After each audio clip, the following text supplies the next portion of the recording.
Bismillahirrahmanirrahim. Assalamualaikum warahmatullahi wabarakatuh. Alhamdulillah, nahmaduhu wa nasta'inuhu wa nastaghfiruh wa na'udzu billahi min shururi anfusina wa min sayyiati a'malina. Man yahdihillahu fala mudilla lahu wa man yudlil fala hadiya lahu. Asyhadu an la ilaha illallah wa asyhadu anna Muhammadan abduhu wa rasuluhu la nabiyya ba'dah, amma ba'd. Kita melanjutkan bahasan kita di usulul iman. Di pertemuan sebelumnya kita bahas masalah rukun Islam.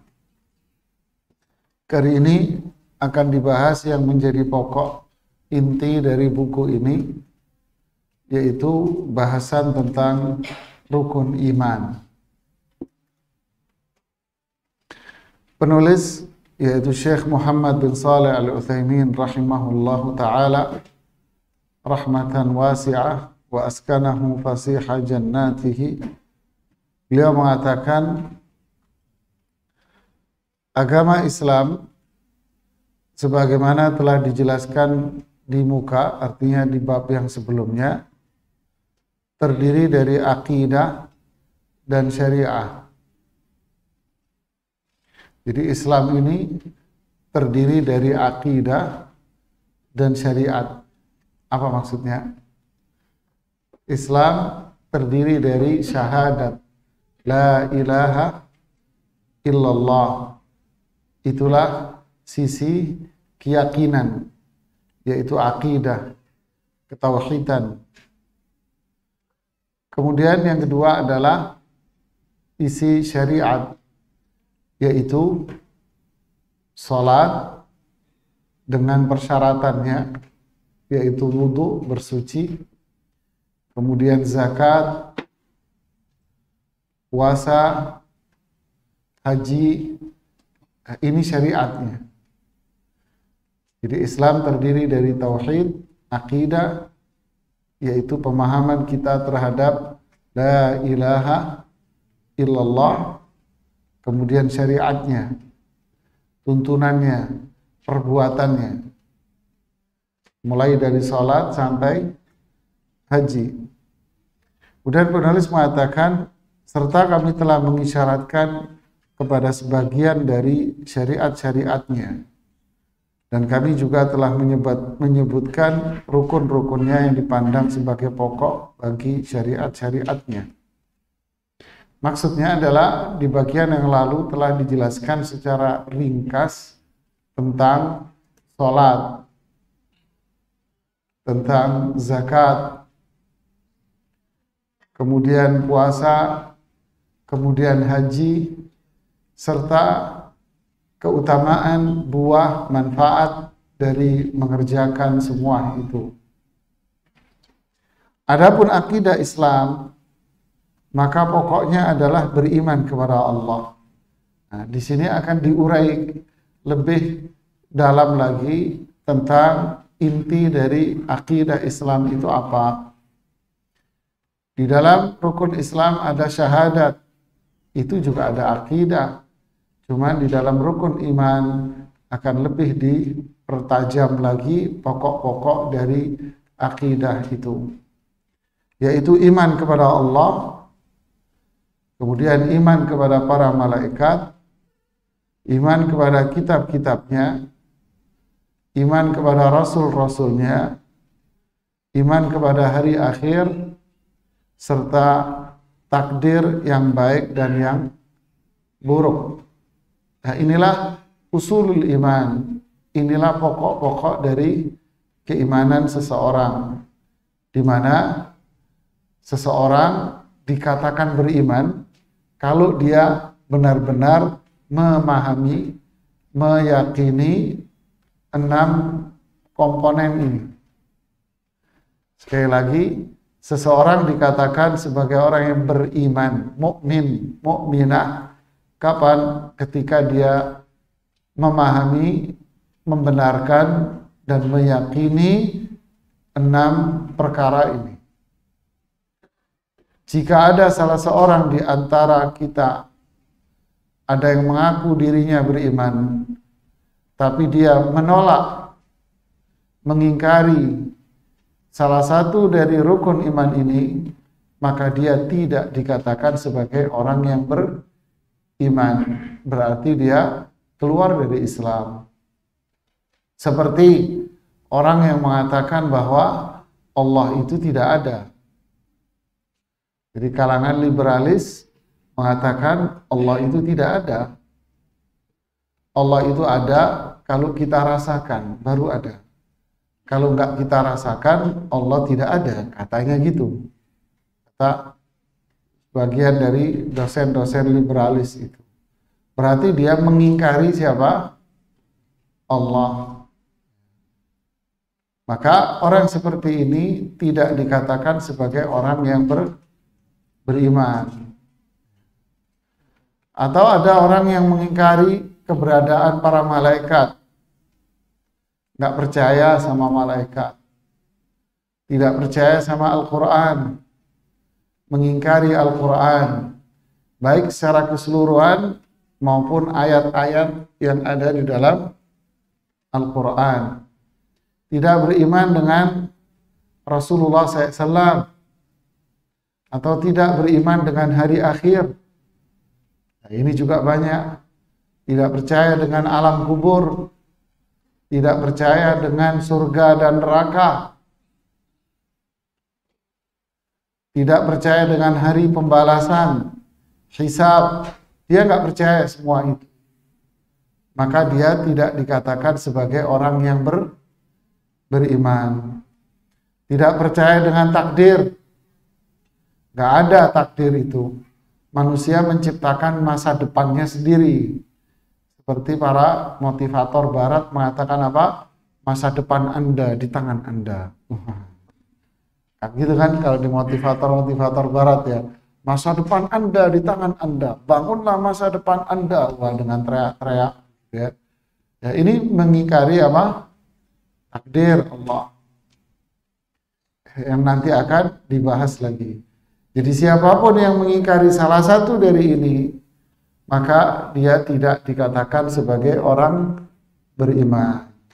Jadi orang yang beriman, dia wajib untuk mempelajari, memahami, dan meyakini 6 perkara yang kita sebut dengan istilah rukun iman. Pokok-pokok ini ditunjukkan oleh kitab Allah dan sunnah Rasulullah SAW. Di sini penulis ingin memberikan apa dalil bahwa 6 perkara ini adalah pokok-pokok keimanan. Apa dalilnya? Nah, beliau menyebutkan di sini dalil dalam surat Al-Baqarah. Kemudian beliau menyebutkan dalil dalam surat Al-Qamar. Kemudian menyebutkan satu dalil yang dikenal dengan hadis Jibril alaihi salatu wassalam. Dalil yang pertama, bahwa 6 perkara ini adalah pokok-pokok keimanan yang tidak bisa dipilih, tetapi semuanya harus diambil, dipelajari, dan diyakini, dan itu satu kesatuan yang harus ada dalam jiwa orang yang beriman. Allah berfirman di Al-Baqarah pada ayat yang 177, "Laisal birra an tuwallu wujuhakum qibalal masyriqi wal maghriba." Kebaikan itu bukanlah menghadapkan wajah Anda ke kanan, ke timur atau ke barat. Nah, baru di sini dijelaskan apa itu kebaikan. Lihat ini. Sesuatu dikatakan baik. Kapan? Walakinnal birra, kebaikan itu adalah man amana billah. Kebaikan itu adalah orang yang iman sama Allah. Nih, satu. Wal yaumil akhir, yaitu dia beriman pada hari akhir. Yang kedua. Wal malaikati, dia beriman kepada para malaikat. Yang ke berapa? 1, 2, 3, 4. Wal kitab, berarti dia beriman. Dan yang keempat, iman kepada kitab. Kitab-kitab, yaitu wahyu yang telah Allah turunkan kepada para nabi dan rasulnya. Yang kelima, wan nabiyyin, dan dia beriman kepada para nabi dan rasul. Jadi kebaikan itu ada pada ini, keimanan ini. Tidak dikatakan baik kalau dia tidak mempelajari, membenarkan komponen ini, pokok-pokok ini. Dia dikatakan baik kalau dia beriman dengan ini semua. Di ayat ini memang belum disebutkan takdir, tetapi iman dengan takdir disebutkan pada ayat yang di surat Al-Qamar ayat 49-50. Allah berfirman, inna kulla syai'in khalaqnahu biqadar. Sesungguhnya kami menciptakan segala sesuatu itu dengan takdir, dengan ketentuan dan takaran yang jelas. Ya, sesungguhnya kami menciptakan segala sesuatu itu dengan ketentuan dan takaran yang jelas. Itulah takdir. Wa ma amruna illa wahidatun kalamhim bil basar. Dan perintah kami hanyalah dengan satu perkataan seperti kejapan mata. Jadi sebentar aja Allah kalau memerintahkan. Dan kalau Allah menentukan perkaranya, ketentuannya, maka itu hal yang sangat-sangat mudah sekali bagi Allah.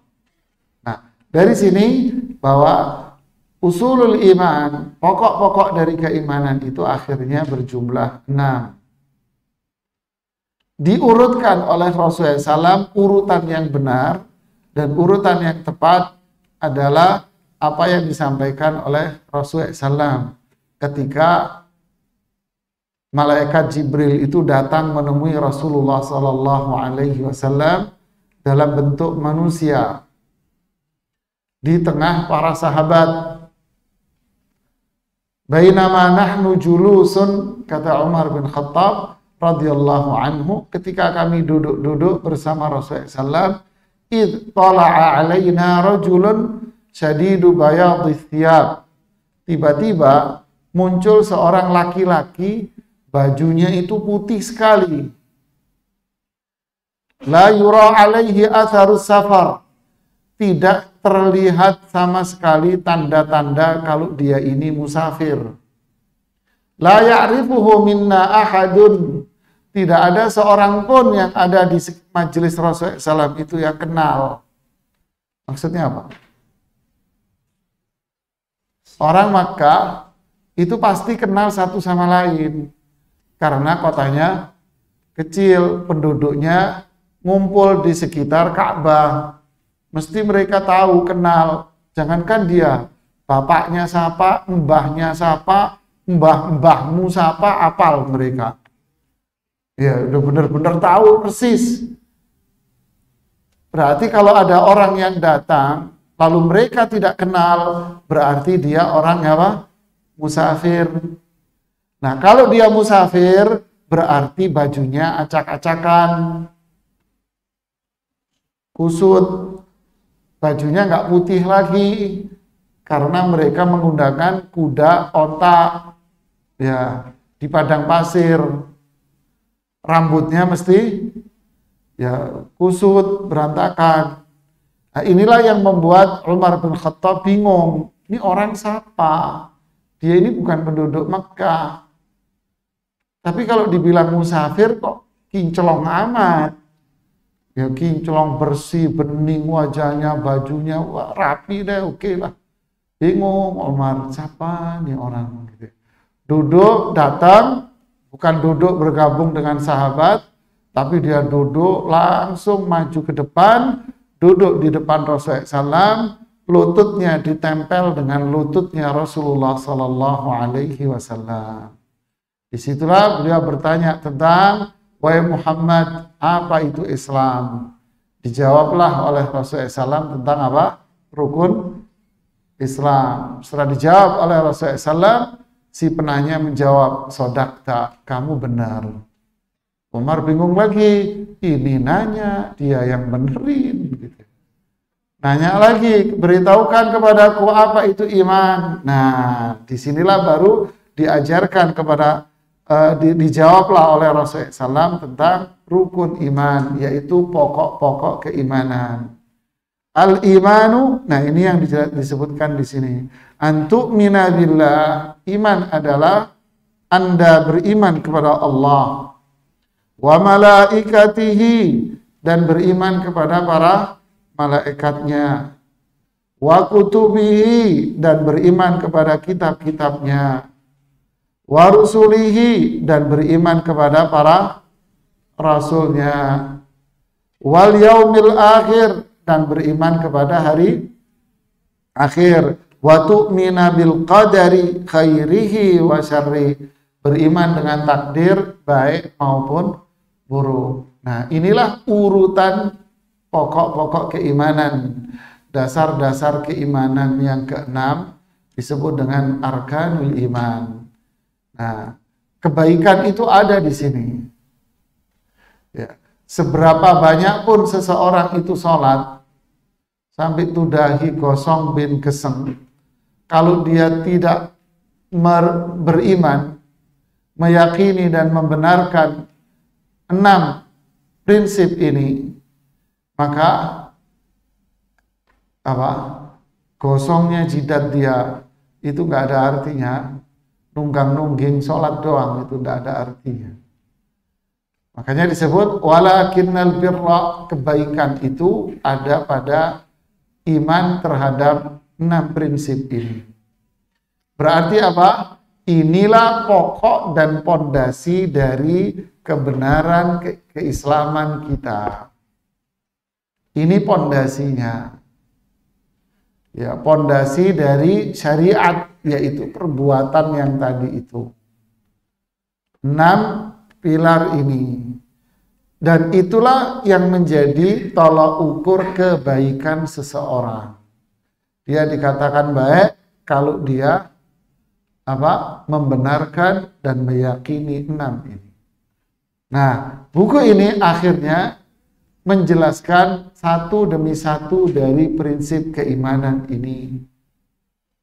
Jadi apa yang disajikan dalam buku ini selama dalam beberapa kali pertemuan itu baru pengantar.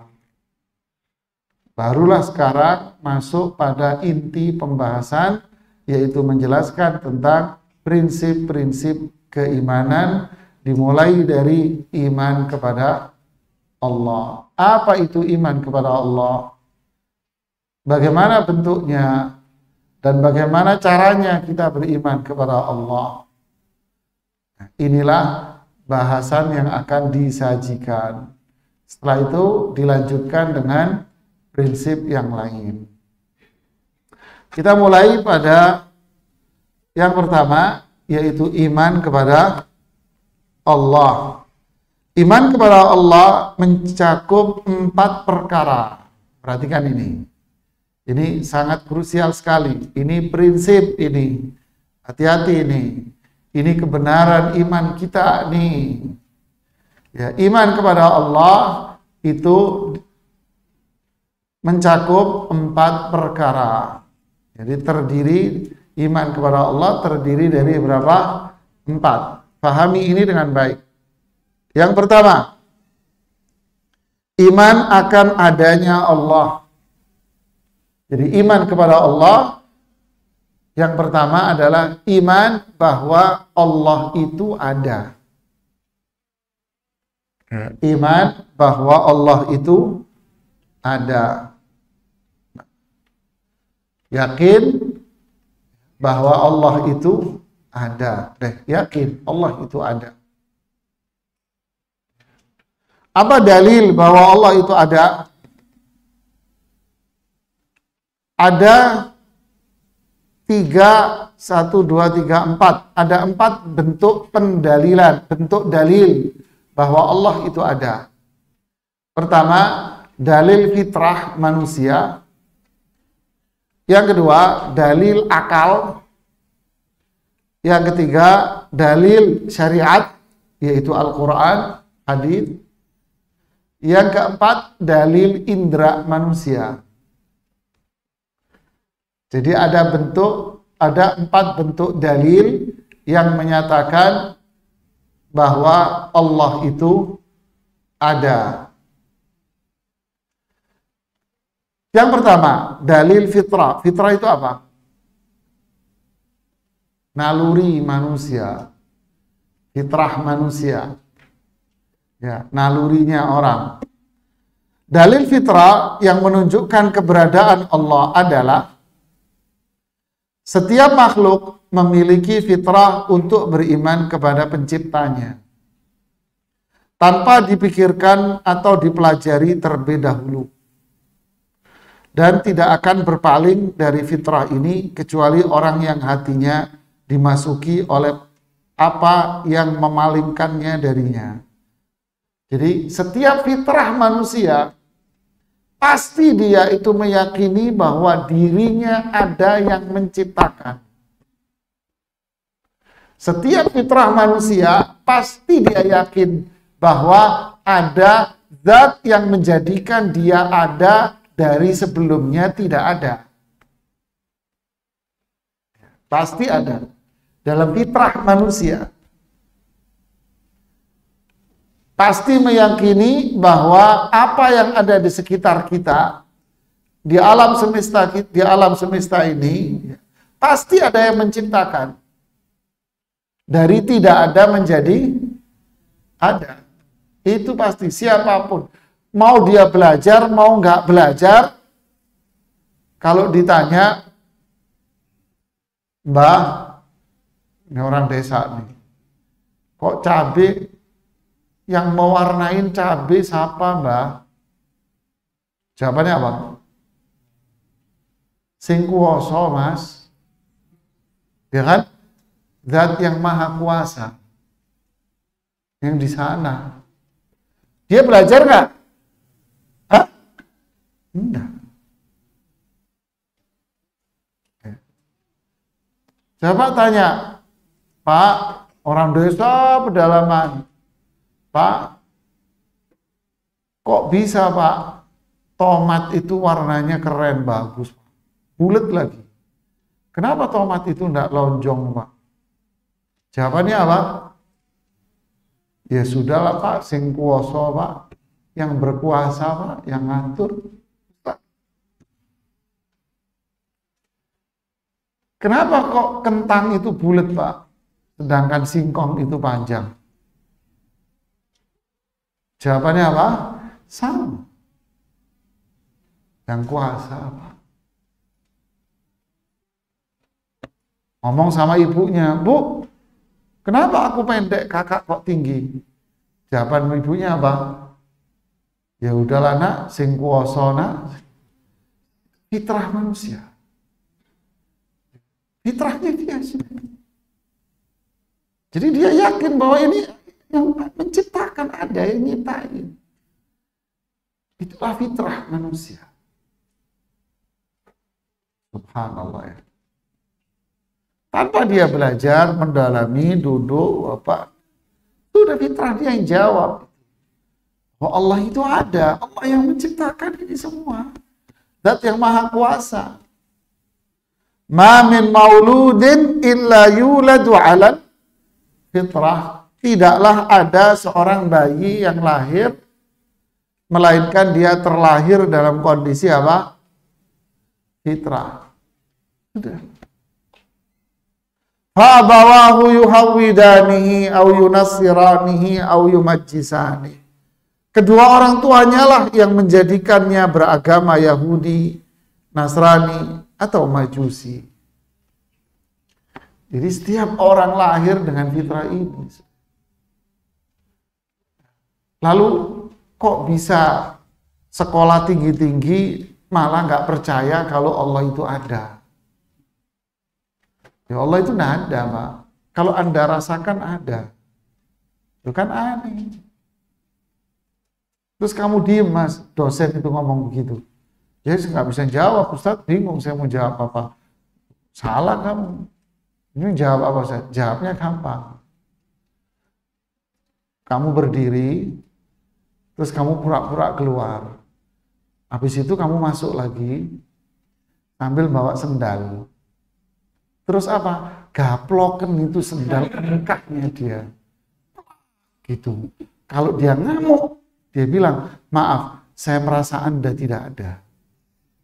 Anda tidak ada. Kenapa? Karena saya belum memikirkan kalau Anda ada. Nanti dulu, saya mikir dulu. Oh iya, Anda ada sekarang, Pak. Ketawa dia geli, ada aja Ustadz. Ya, terus gimana?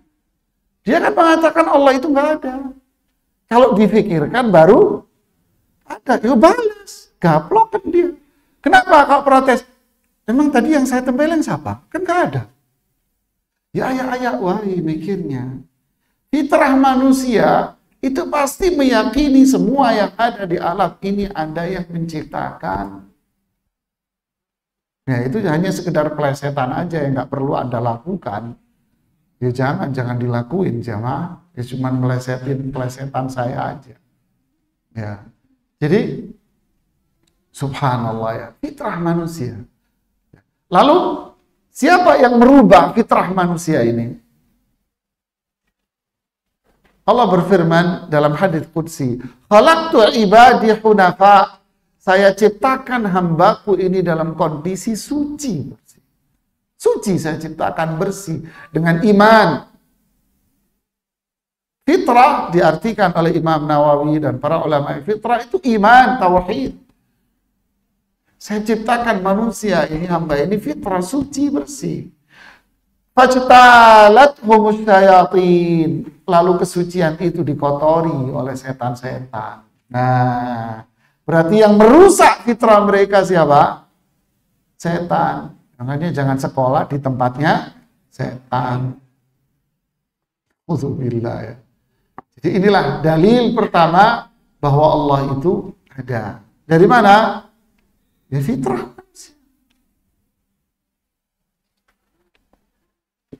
Subhanallah. Yang kedua, dalil akal yang menunjukkan keberadaan Allah. Dalil akal yang menunjukkan bahwa Allah itu ada. Apa itu? Adalah karena makhluk-makhluk yang dulu dan kemudian haruslah memiliki pencipta yang mengadakannya. Karena tidak mungkin mereka itu ada dengan sendirinya. Dan tidak mungkin juga mereka itu tiba-tiba ada begitu saja. Jadi dalil akal menyatakan apa? Oh, segala sesuatu itu pasti ada yang menciptakan. Nggak mungkin sesuatu itu tiba-tiba ucuk-ucuk kalau bahasa Inggrisnya. Ya, tiba-tiba apa? Ada, nggak mungkin. Pasti ada yang membuat dan menciptakan, menjadikan ada dari tidak ada. Pasti itu. Akal menyatakan demikian. Anda duduk. Tiba-tiba muncul sling sate di depan meja. Kalau ada orang, Mas, tadi saya lagi duduk di meja, tiba-tiba muncul celing ada sate. Jawabnya apa? Telepon rumah sakit jiwa. Nah, gak mungkin. Pasti ada yang miara kambing. Kan gitu kan? Ada yang miara kambing, ada yang motong, ada yang masak, ada yang menyajikan gitu. Terus yang menjadikan kambing itu ada siapa? Pasti ada yang menciptakan. Pasti ada. Enggak, ini teori evolusi. Evolusi dari mana? Emang tiba-tiba terus ada tercipta binatang namanya kambing ucuk-ucuk begitu? Ya. Kita dulu diajari dalam pelajaran IPA proses terjadinya hujan. Kan gitu kan? Apakah kita diajarkan dalam proses itu bahwa itu terjadi memang secara ilmiah, keilmuan, bahwa itu terjadi seperti itu. Tapi apakah mereka itu mengatakan bahwa ini semua terjadi karena adanya zat yang mengatur dan menciptakan? Dimasukkan begitu? Enggak. Sehingga jadilah apa? Jadilah murid-murid yang pulang ngajar. Pinter teknologi, tapi tak ada iman dan moral. Harusnya pelajaran-pelajaran sains masukkan di situ keimanan. Hujan, siapakah yang menciptakan hujan? Secara prinsip Allah yang menjadikan dan menurunkan hujan itu, tapi secara penelitian para ahli di bidang ini menyatakan hujan itu terbentuk dalam sebuah begini dan begini. Tapi semua itu yang terjadi karena apa? Allah yang menciptakan dan membuatnya. Oh, hebat iman, cina. Nggak mungkin semua itu ada dengan sendirinya, itu nggak ada. Pasti ada yang menciptakannya. Kemudian, dan tidak mungkin juga mereka tiba-tiba ada begitu saja. Nggak mungkin. Karena segala sesuatu yang baru pasti ada yang menjadikannya. Apakah mungkin tiba-tiba tercipta yang namanya listrik? Ada yang bikin. Listrik ada yang bikin. Kamera, tiba-tiba muncul kamera di balik bantal, begitu? Tak ada yang bikin. Sama kalau kita ditanya, terus Anda yang katanya Allah itu nggak ada. Lalu terus Anda tercipta dengan sendirinya. Alam semesta ini ada dengan sendirinya.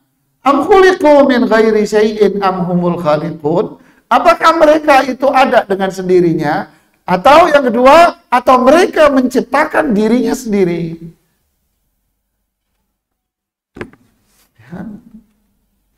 Nah, jadilah di sini akal manusia yang sehat akan meyakini bahwa semua ini ada karena ada yang mencipta. Karena segala sesuatu yang baru pasti ada yang menjadikannya. Dan keberadaannya di atas hukum alam yang sangat indah ini, keselarasan yang serasi, keterkaitan yang kuat antara sebab dan akibat, dan antara sesama makhluk sama lain, menolak secara keras bahwa keberadaannya adalah secara tiba-tiba begitu saja. Coba lihat, apakah langit ada dengan sendirinya? Tanpa tiang?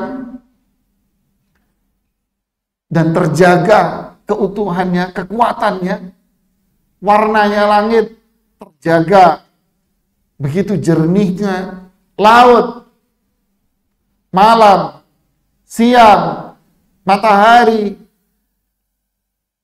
itu berputar dengan sendirinya tanpa ada yang mengatur?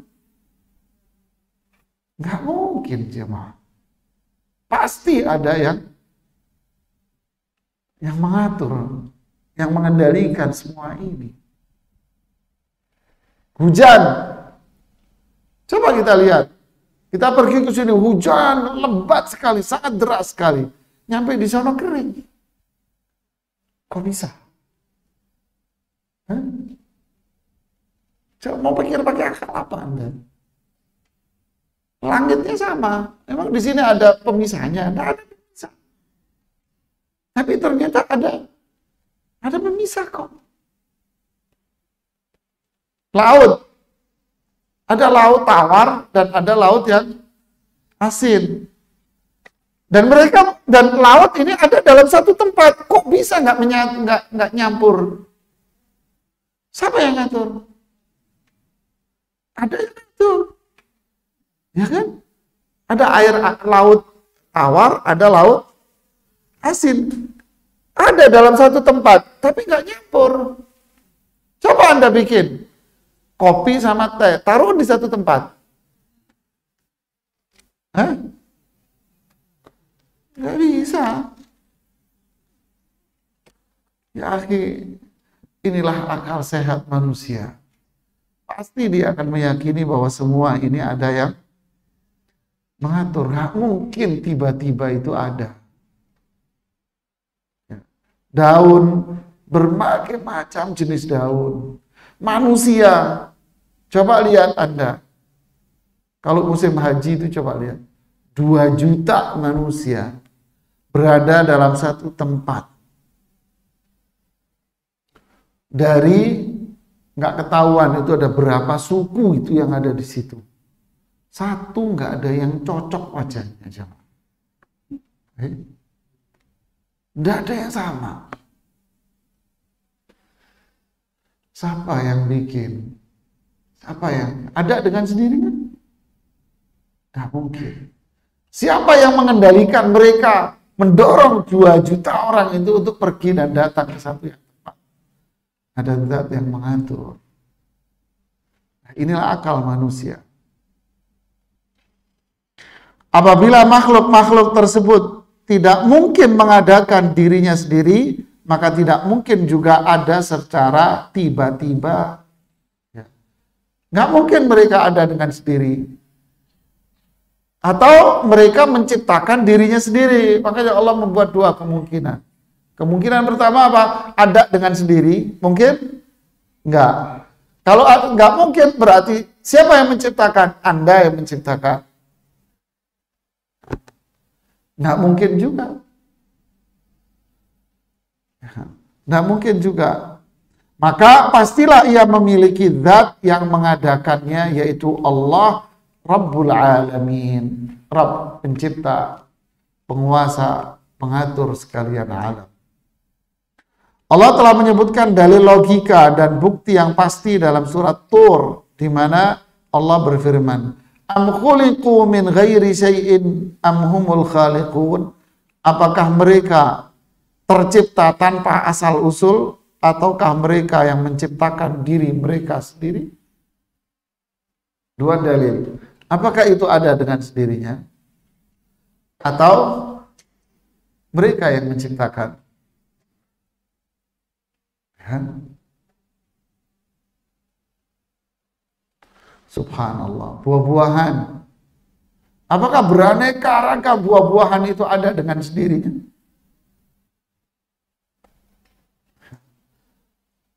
Terkadang ambil bibit buah dari satu daerah, berbuah manis, dipindah ke daerah yang lain, malah apa? Asam. Bisa, jemaah.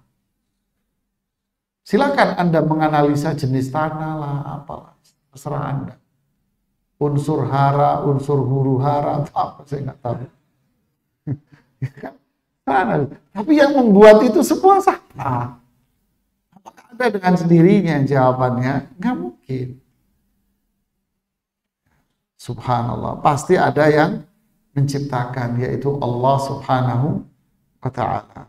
Yakni mereka tidak diciptakan tanpa pencipta, dan tidak juga mereka yang menciptakan diri mereka sendiri. Maka dipastikan bahwa pencipta mereka adalah Allah.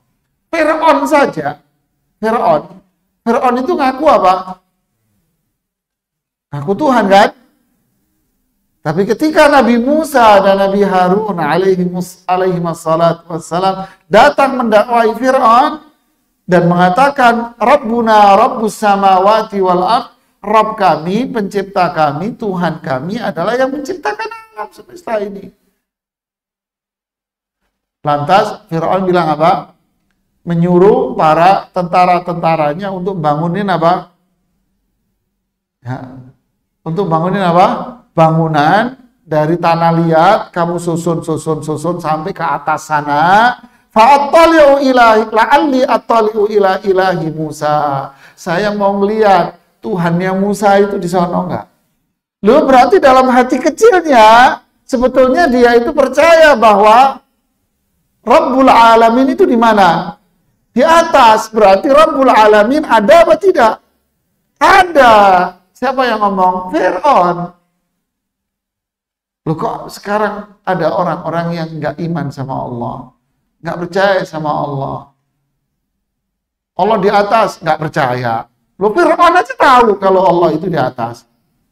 Sedangkan dia nggak percaya kalau Allah di atas. Inna lillahi wa inna ilaihi raji'un. Ini musibah ini. Subhanallah ya. Kemudian oleh karena itu, ketika Jubair bin Mut'im mendengar Rasulullah SAW membaca surat At-Tur dan sampai pada ayat berikut, am khuliqu min ghairi syai'in am humul khaliqun. Lihat, apakah mereka tercipta tanpa asal usul atau mereka menciptakan diri mereka sendiri? Am khalaqus samawati wal arda bal la yuqinun. Atau mereka yang menciptakan langit dan bumi ini, balla yuqinun, sebenarnya mereka itu orang-orang apa? Tidak meyakini apa yang mereka katakan. Sebetulnya dalam hatinya mereka itu nggak percaya. Ketika mereka mengingkari Allah tidak ada, sebetulnya hatinya itu nolak. Tapi karena apa? Satu, sombong. Ya kan? Sombong dia. Dua, karena apa? Apa? Al-fulus halus. Al-fulus halus, ya akhi. Fulus halus, fulus. Ada orang Suriah yang bunuh diri di Belgia. Dia Islam, tapi murtad. Dia menjelek-jelekkan Al-Quran, menjelek-jelekkan hadis, menjelek-jelekkan Rasulullah, menghina Islam. Sudah luar biasa. Di akhir hayatnya dia bunuh diri di apartemennya. Sebelum bunuh diri dia menulis sebuah di Twitternya. Dia bikin cuitan di Twitter. Dia bilang apa? Saya sudah melakukan semua yang mereka mau. Tetapi saya sudah minum minuman keras. Saya sudah begini, saya sudah begini. Ternyata, kenapa sekarang saya tidak didanai dan tidak dimodalin lagi? Ma'assalamah. Selamat tinggal. Bunuh diri. Jadi mereka itu ada yang mengendalikan mereka. Menyuruh mereka untuk tidak beriman sama Allah. Menyuruh mereka untuk menolak Allah, menolak Rasulullah SAW. Apa itu? Al-fulus halus, jemaah. Fulus, sombong. Yang kedua apa? Materi, dunia. Ya, bayar apa? Sponsor. Kesombongan. Na'udzubillah. Ya.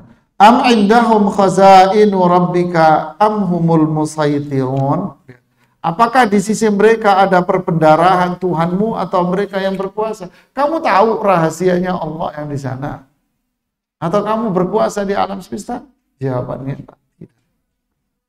Kita dengarkan azan dulu.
Ya,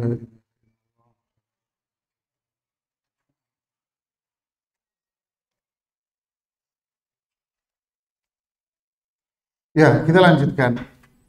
Jadi sahabat Jubair bin Mut'im mendengarkan Rasulullah Sallallahu Alaihi Wasallam membaca ayat-ayat itu tadi. Apa komentar Jubair bin Mut'im setelah mendengar ayat-ayat itu? Dan saat itu, saat Jubair bin Mut'im radhiyallahu anhu mendengar ayat-ayat ini, beliau belum masuk Islam. Belum masuk Islam. Beliau mengatakan apa? Hatiku nyaris terbang. Waduh, Insya Allah. Dan itulah awal mula tertanamnya iman dalam hatiku. Subhanallah. Berarti apa? Fitrah dan akal sehatnya bergerak. Fitrah dan akal sehatnya dia bergerak. Dari situlah keimanan itu muncul.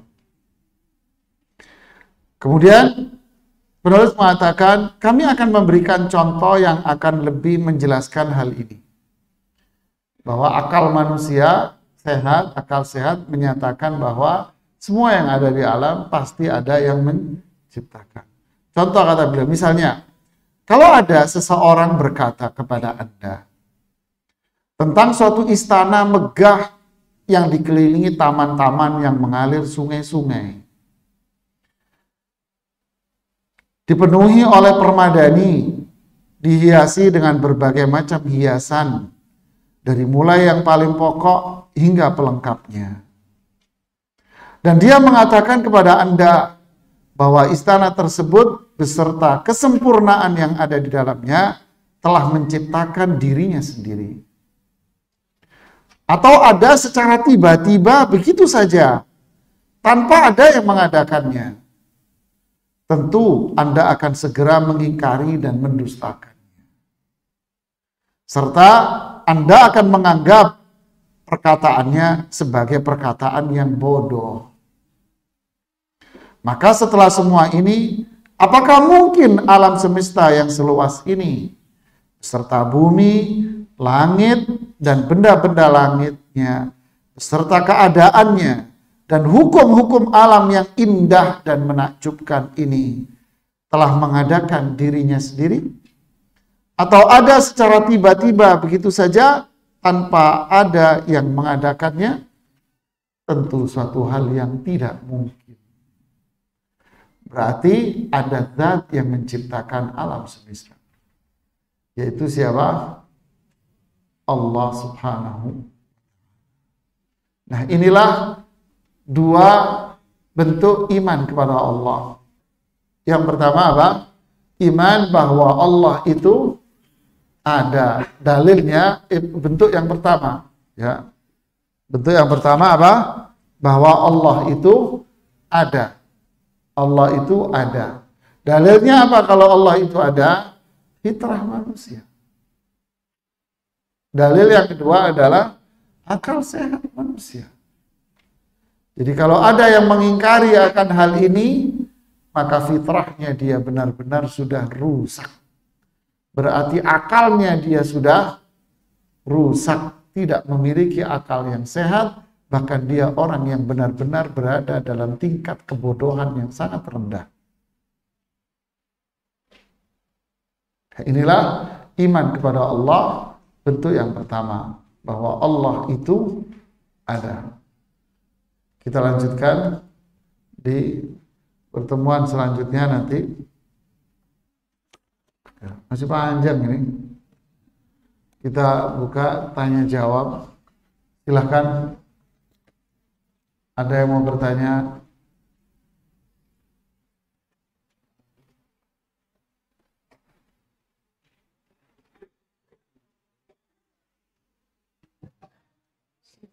Assalamualaikum warahmatullahi wabarakatuh. Waalaikumsalam warahmatullahi wabarakatuh.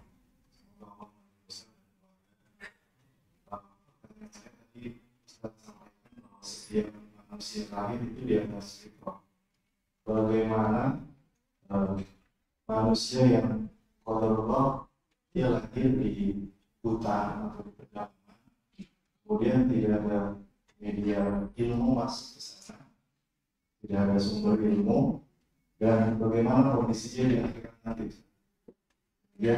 Ya, setiap orang terlahir dalam kondisi fitrah. Para ulama mengatakan setiap orang terlahir dalam kondisi Islam setelah kenabian. Nah, jadi mereka yang terlahir setelah kenabian berarti dia terlahir dalam kondisi apa? Islam. Kalau mereka dulu terlahir di masa jahiliyah, wulidu 'alal Islam. Jadi para ulama mengatakan seseorang yang terlahir di muka bumi ini setelah kenabian Rasulullah sallallahu alaihi wasallam, maka dia terlahir dalam kondisi fitrah yaitu Islam. Loh, kok muncul ada orang Yahudi, Nasrani, Majusi, maka yang menjadikan dia agama A, B, C, D, E, F, G, siapa? Orang tuanya. Oke, bagaimana dengan mereka yang tinggal di pedalaman? Semua orang prinsipnya terlahir dalam kondisi Islam, semuanya. Ya. Tapi di pedalaman itu tidak ada yang menyampaikan Islam. Sepertinya di zaman sekarang ini sudah tidak ada. Ya. Pasti di satu daerah sudah ada yang menyeru akan adanya Islam. Paling tidak mereka mendengar bahwa setiap orang wajib beragama Islam itu dengar dia. Ya. Kalau mereka mendengar itu, lalu dia tetap memilih bukan Islam, maka dia tetap akan diazab di akhirat. Tapi jikalau andai kata di suatu daerah yang benar-benar terpencil, gak pernah dengar sama sekali namanya Islam, itu kuping ini gak dengar sama sekali, maka ya Allah Maha Bijaksana. Atau dia dengar Islam, cuman dia nggak tahu kalau di dalam Islam ini ada aturan, ada sholat, ada ini, dia nggak tahu, nggak ngerti. Bisa jadi, ya maka Allah Maha Bijaksana. Emang ada, saya pernah mendatangi satu perkampungan jemaah. Sebetulnya lokasi perkampungan saat itu tidak jauh dari pesantren Al-Irsyad. Waktu itu saya masih di sana. Mobil tidak bisa masuk. Bukan karena daerahnya sempit, luas, cuman begitu terjal. Jadi batunya gede-gede. Jadi kalau mau masuk ya masuk mobil yang double cabin atau yang mobil tertentu itulah ya. Naik motor saya ke situ. Waktu itu saya ke sana mau mengadakan buka puasa di Pedukuhan namanya. Saya tahu ini orang-orang yang sulit untuk berbahasa Indonesia. Bahasa Jawanya tepung diayak lagi jemaah. Halus bahasa Jawanya. Ya, saya juga nggak ngerti, ngertinya sekian persen doang. Saya bawa satu ustadz yang bisa berbahasa mereka. Duduk saya di situ. Pertemuan pertama saya nggak bisa datang. Pertemuan pertama saya utus satu ustadz, mungkin kalian semua kenal. Kalau nggak salah Ustadz Rizal Yuliar. Waktu itu ya kita nggak salah utus beliau, kalau nggak salah saya. Datanglah, datang. Waktu itu saya nggak bisa buka puasa. Apa yang terjadi jemaah? Jadi ngasih pengajian dulu. Ada penterjemah pakai bahasa Jawa halus, ya, bahasa Jawa halus. Jemaah, menjelang adzan kurang berapa menit ya kita bagi makanan. Makanan dibagi langsung makan mereka. Ustaz bengong, yang lain diam-diam katanya, jangan ditegur, mungkin dia nggak ngerti, dibiarin makan di sini. Habis makan selesai baru dikasih tahu, oh nggak boleh ya, iya, lah emang kenapa ini? Saya pikir mau makan-makan, jadi mereka itu puasa aja nggak tahu, nggak ngerti. Kita bangun masjid, masjid berdiri jemaah. Akhirnya kita tunjuk satu ustadz yang berbahasa mereka, jadi imam setiap hari gantian datang. Suatu hari ketika Jumat, ustadz ini nggak bisa datang. Akhirnya apa? Bubar, nggak ada Jumatan. Ketika ada satu ustadz nggak datang untuk sholat berjamaahnya, ya nggak ada sholat. Kenapa? Nggak tahu. Ini apa ini? Jadi sholat nggak ngerti, wudhu nggak tahu, nggak pernah dengar, ngeblank. Saya juga bingung, padahal di bawah pedukuhan ini sudah kota ramai, ada pabrik, ada apa. Kita tidak berani menghukumi orang. Ya Allah Maha Tahu lah. Yang jelas itulah kewajiban kita untuk mengajari. Jadi intinya selama dia pernah mendengar tentang Islam, maka tidak ada udzur bagi dia untuk apa? Meninggalkan belajar. Ya, udzurnya apa? Tidak udzur karena apa? Kata Syekh Muhammad Shalih Al-Utsaimin, nggak ada udzur karena dia nggak mau belajar, nggak mau mendengar, nggak mau berusaha untuk belajar. Wallahu a'lam. Ada lagi?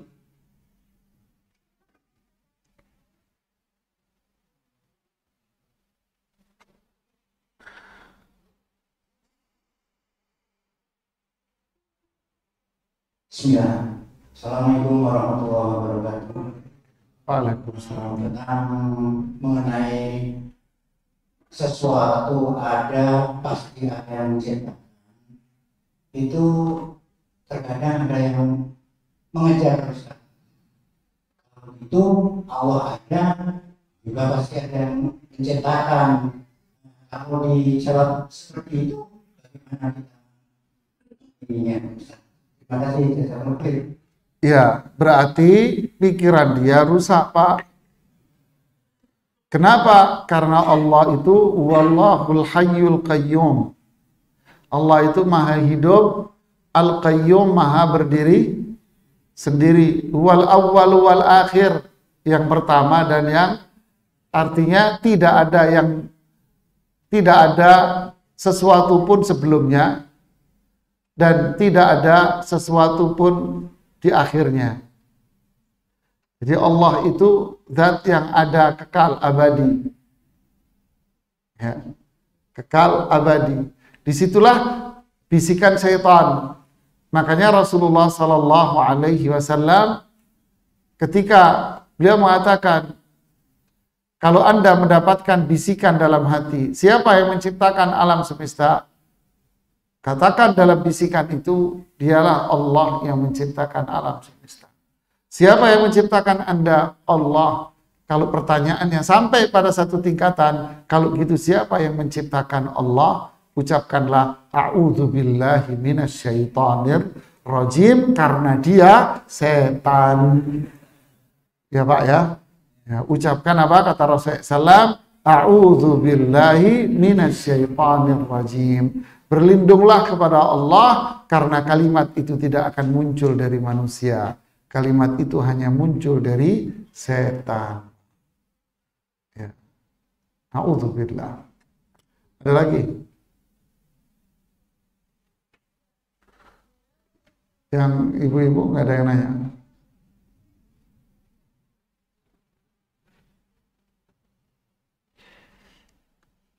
Ini yang Mas. Oh yang dulu. Oh yang di belakang. Assalamualaikum warahmatullahi wabarakatuh. Waalaikumsalam warahmatullahi wabarakatuh. Ini dijelaskan sini untuk kenyataan orang tua bahwa itu ada. Nah, terus bagaimana dengan sebagian orang yang dia sendiri itu tersesat dikarenakan akal mereka. Dan jadi ada pelaku doa yang sendiri baik dari atas. Ya, bagus Pak. Adakah tolak ukur yang menyatakan bahwa akalnya sehat? Akal yang sehat adalah akal yang berjalan dengan fitrahnya.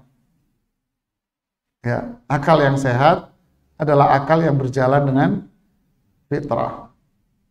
Yang kedua, akal yang sehat adalah akal yang berjalan sesuai dengan ketentuan dan ketentuan dari Allah Subhanahu wa Ta'ala. Yang ketiga, akal yang sehat adalah akal yang berjalan sesuai dengan hukum Al-Quran dan petunjuk Rasulullah Sallallahu Alaihi Wasallam. Inilah akal yang sehat. Kenapa? Karena akal yang sehat sadar bahwa dia tidak akan ada dengan sendirinya.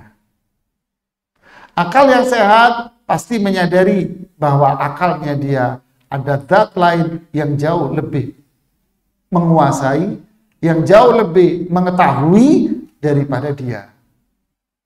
Akal yang sehat akan sadar bahwa yang dia ketahui itu hanyalah sedikit, sedangkan yang tidak diketahui itu adalah banyak. Akal yang sehat akan menyadari apa yang tidak diketahui bukan berarti itu tidak ada, justru menuntut dia untuk terus belajar. Nah, yang terjadi sekarang apa? Yang terjadi adalah akal nggak sehat. Akal yang nggak sehat, dia melenceng dari fitrahnya dia. Apa penyebabnya? Syaitan. Setan, Pak, yang menggodanya. Ya. Akal yang sehat menganggap apa yang dia ketahui itulah segala-galanya. Berarti dia menuhankan akalnya.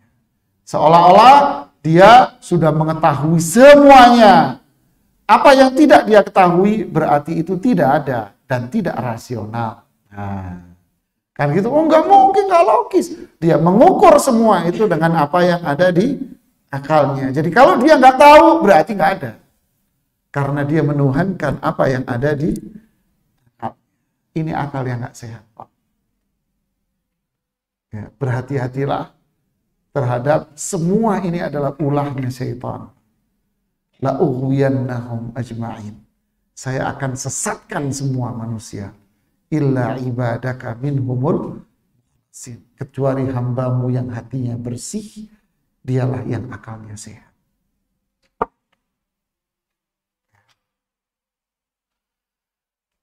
Wallahu a'lam. Ada lagi?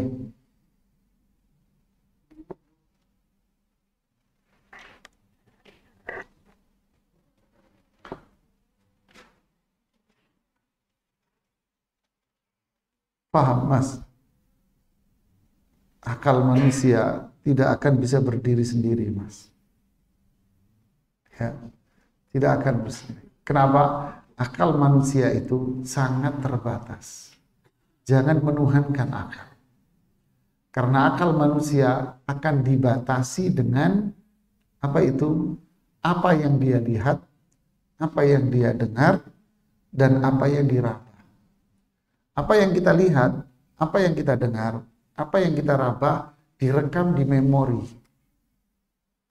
Berarti apa yang tidak kita lihat, apa yang tidak kita dengar, apa yang tidak kita raba, berarti apa? Tidak ada dalam memori.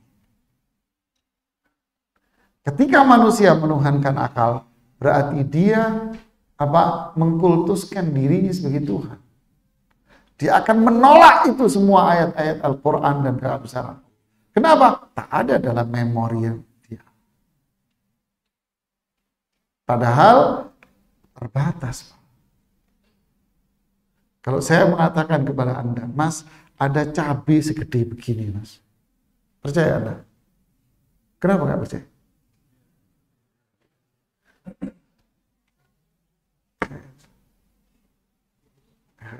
Nggak percaya. Kenapa? Memori sudah ada. Apalagi ini bicara tentang siapa? Tentang Allah. Hari akhir. Yang memang kita nggak pernah melihat. Sehingga bicaranya atas dasar apa? Al-Quran. Harusnya kita baca Quran, kita dengar. Kita baca para ulama, kita dengar. Terus apa? Kita percaya. Itulah memori kita percaya. Sudah. Ini akalnya sehat akhirnya. Ya, wallahu a'lam. Kemudian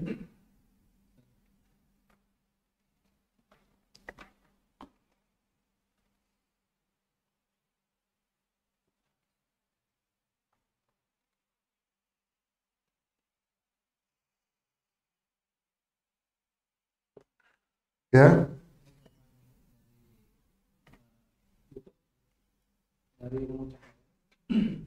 Assalamualaikum. kapan keluarga tema.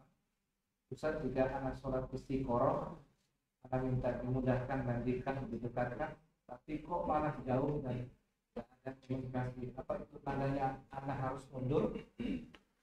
Ya, istikharah. Istikharah itu apa artinya? Jadi kita sholat istikharah, kok malah tambah jauh. Ini kenapa dimatiin? Jangan dipencet itunya, sononya.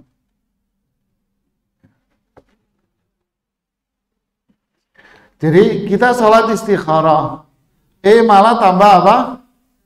Tambah jauh. Apakah itu tanda bahwa itu tidak diridhoi sama Allah? Nanti dulu, istikharah itu apa dulu biar kita paham. Istikharah itu apa? Apa istikharah? Meminta yang terbaik kepada Allah. Meminta apa? Yang terbaik kepada Allah. Jadi kalau kita dihadapkan atas permasalahan yang kita bingung antara iya atau tidak, ya kita pilih atau enggak, ya kan?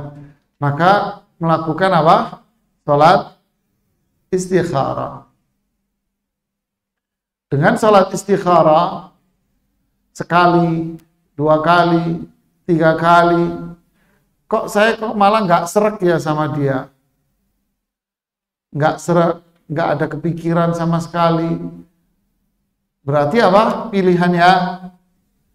Ya udah jangan diambil, tolak. Tapi kalau sholat istikharah tambah apa?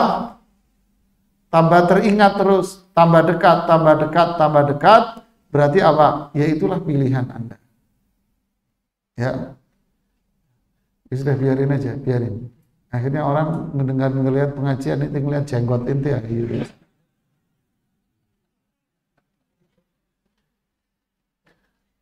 Paham? Jadi istikharah itu bukan dengan mimpi. Sholat istikharah, udah mimpi belum? Nunggu mimpi, ayak-ayak wah ini masyarakat. Ya kan? Sholat istikharah, udah mimpi belum? Mimpi mas. Mimpi apa? Makan sate. Terus gimana dong? Coba istikharah lagi. Mimpi nggak? Mimpi apa? Mie ayam kursin. Ada tak promosiin kamu. Gitu. Jadi bukan begitu. Salat istikharah itu adalah apa? Keteguhan hati. Jadi dengan salat istikharah tambah mantap apa nggak mantap? Gitu. Kalau dia semakin jauh seperti yang ditanyakan di sini, berarti apa? Ya udah jangan dipilih, tinggalkan. Tapi kalau hatinya tambah mantap, ya ambil pilihan itu. Wallahu a'lam. Terus? Ya, Ustaz. Itu ada arahnya dari mujahid, mungkin dia menyimak dari Ustaz, tambahannya, kalau istri kami sudah suami istri tapi lagi rendah. Sama pikiran cuma suami, jadi tidak komunikasi. Ya, renggang. Ya, namanya suami istri itu pasti ada cekcok. Pasti ada keributan. Ya. Nggak ada ceritanya suami istri adem, ayem, tentrem, loh jinawi terus sampai 20 tahun, 30 tahun enggak ada. Enggak usah saya begitu terus. Bohong. Bohong ente kadzab itu. Enggak ada. Kalau ada orang ngaku saya Ustaz tentrem, aduh enggak pernah bertengkar. Bohong. Ya, gajah naik becak. Kelihatan apanya? Dan bohongnya mana ada gajah naik becak.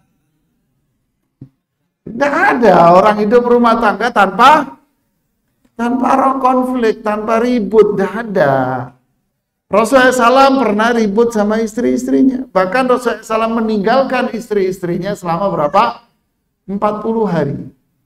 Sampai Umar bin Khattab mengatakan, dan para sahabat mengira apa? Jangan-jangan Rasulullah menceraikan semua istri. Ya, jangan-jangan istrinya diceraiin, ditinggalin sama Rasulullah SAW. Ali bin Abi Thalib juga pernah ribut sama Fatimah. Itulah para sahabat. Abu Bakar Siddiq pernah dengan istrinya. Cemburu juga ada dalam kehidupan para sahabat. Aisyah yang dijamin surga pun, bahkan malaikat Jibril pun datang menemui Rasulullah SAW. Malaikat Jibril datang menemui Rasulullah SAW, mengatakan apa? Wahai Muhammad, saya kirim salam sama Khadijah, sama Aisyah. Ya. Allah. Kirim salam sama Aisyah. Di dalam riwayat yang lain disebutkan, sampaikan, Allah nitip salam sama Aisyah. Saya juga kirim salam sama Aisyah. Itu pun cemburunya juga gede. Dijamin surga. Hafsah cemburuan juga sama Aisyah. Zainab juga dicemburuin sama Aisyah. Sauda bintu Zam'ah yang sudah umurnya udah tua 50 dicemburuin juga. Sampai Saudanya ngalah, ya udah jatah saya kasih ke Aisyah. Apalagi yang perempuan belum jelas begini, tambah gede cemburunya. Kalau nggak gede, kalau nggak cemburuan, bisulen pantatnya. Pasti bisulen. Jadi kalau cemburu seger waras dia sehat walafiat jamaah. Itulah ini begitu sudah rumah tangga. Ya, cemburu ini biasa. Justru kalau istri Anda cemburu, berarti dia itu sayang sama Anda. Kalau dia nggak sayang, dia cuek, nggak peduli. Karena dia sayang, maka melampiaskan sayangnya itu dengan gayanya perempuan. Dengan cerewet, bawel, beu, segala macam sudah. Itu gayanya dia. Memang gayanya. Ibu cekcok rumah tangga itu wajar. Terus bagaimana kita mensikapi cekcok itu? Sikapi dengan hati yang dingin, kembali kepada Allah. Sadar, suamimu bukan malaikat.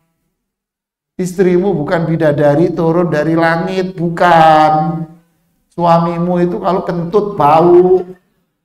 Istrimu juga kalau kentut bau. Semuanya juga punya titik kelemahan dan kekurangan. La yafruq mu'minun mu'minah. Jangan seorang suami membenci istrinya karena melihat sesuatu yang gak cocok terus dibenci. Ya akhi, ibu kalau Anda mau cerai sama suami Anda, terus apakah perceraian itu menyelesaikan masalah Anda? Menyelesaikan. Selesai Ustaz. Oke. Apakah Anda dengan hidup sendiri lebih baik daripada Anda hidup tanpa suami? Jawab jujur. Enggak. Terus cari suami lagi. Apakah terus kamu cerai dari sini terus dapat malaikat? Enggak. Dapat yang kentutnya lebih bau dari dia. Bisa jadi. Ya, jangan perfeksionis manusia.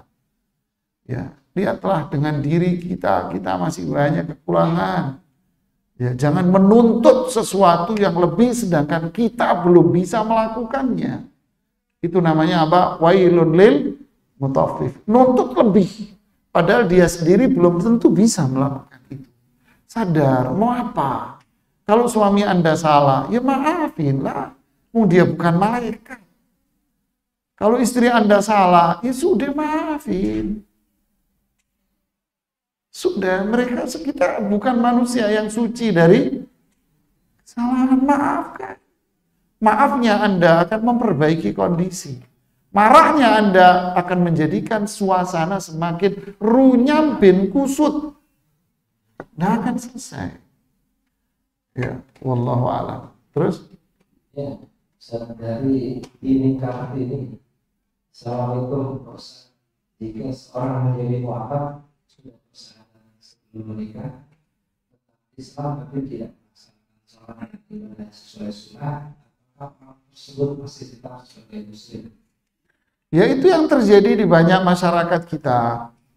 Islam tapi kagak sholat. Ya, Islam tapi tidak sholat. Lantas apa hukumnya? Secara hukum ya, secara hukum, dan ini pendapat yang paling kuat dari kalangan para ulama fikih, yaitu apa? Al-ahdul ladzi bainana wa baina syirki wal kufri tarkus shalah. Bedanya antara kita dengan orang kafir, orang musyrik adalah sholat, ninggalin sholat. Berarti kalau ada orang Islam yang nggak sholat, berarti lepaslah perbedaan, yang artinya dia kufur, keluar dari Islam.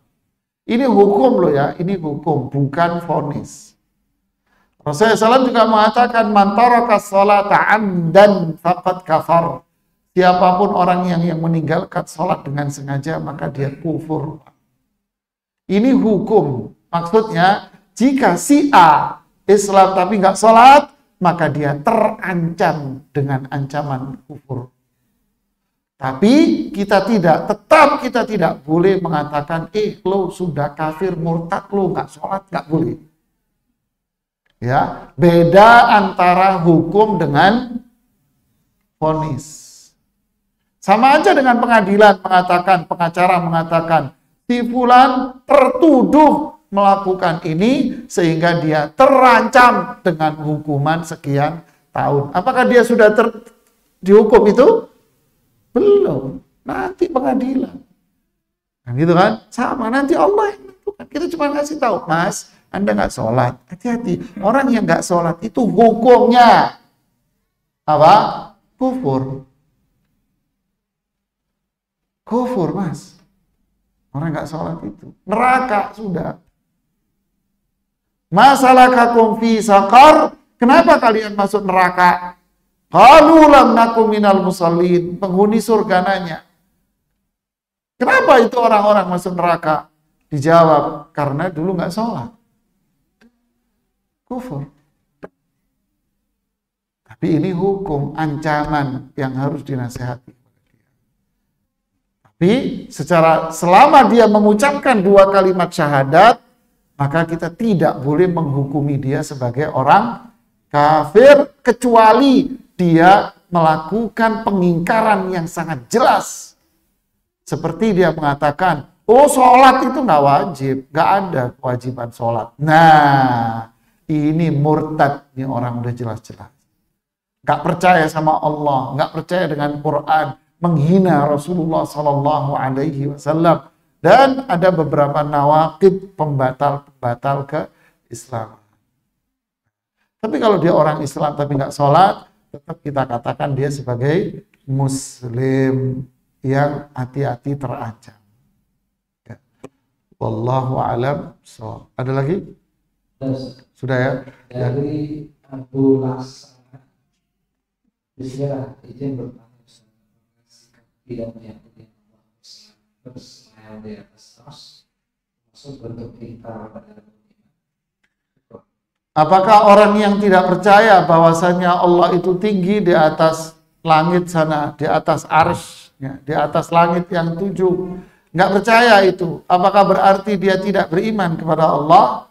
Nah, nanti kita akan pelajari bahwa iman kepada Allah itu ada 4. Iman bahwa Allah itu ada, iman bahwa Allah memiliki rububiyah, pencipta, pengatur, penguasa alam, iman bahwasanya Allah itu adalah zat satu-satunya yang patut untuk diibadahi. Yang keempat, nah ini iman dengan nama-nama dan sifat-sifat Allah. Allah punya nama Al-A'la, Al-Ali. Allah punya nama Maha Tinggi. Berarti Allah punya sifat Al-Ulu. Allah itu punya sifat tinggi. Allah punya sifat istiwa. Istiwa itu artinya tinggi. Di atas arsy. Berarti ketika kita iman kepada Allah, berarti kita pula wajib iman dengan sifat-sifat Allah ini. Kalau ada orang yang mengingkari sifat-sifat Allah ini, berarti dia bukan orang yang beriman. Para ulama ahlu sunnah wal jamaah mengatakan, siapa yang meyakini bahwa Allah di mana-mana, maka dia telah kufur.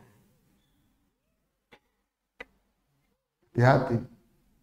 Siapa yang mengatakan bahwa Allah itu tidak berbicara, tak punya sifat bicara, Siapa yang mengatakan bahwa Al-Quran ini bukan kalamullah, bukan ucapan Allah, maka dia telah kufur. Bahaya siapa? Jangan mainan sama beginian. Ya. Wallahu a'lam bishawab. Ini yang bisa saya sampaikan. Semoga bermanfaat buat saya dan kita semua. Kita akan lanjutkan di pertemuan berikutnya tentang iman kepada Allah pada bagian Allah itu ada dan dalil-dalil bahwa Allah itu ada, yaitu dalil yang ketiga, yaitu dalil apa? Syariat. Ya, barakallahu fikum, subhanakallahumma bihamdik, asyhadu an la ilaha illa anta, astaghfiruka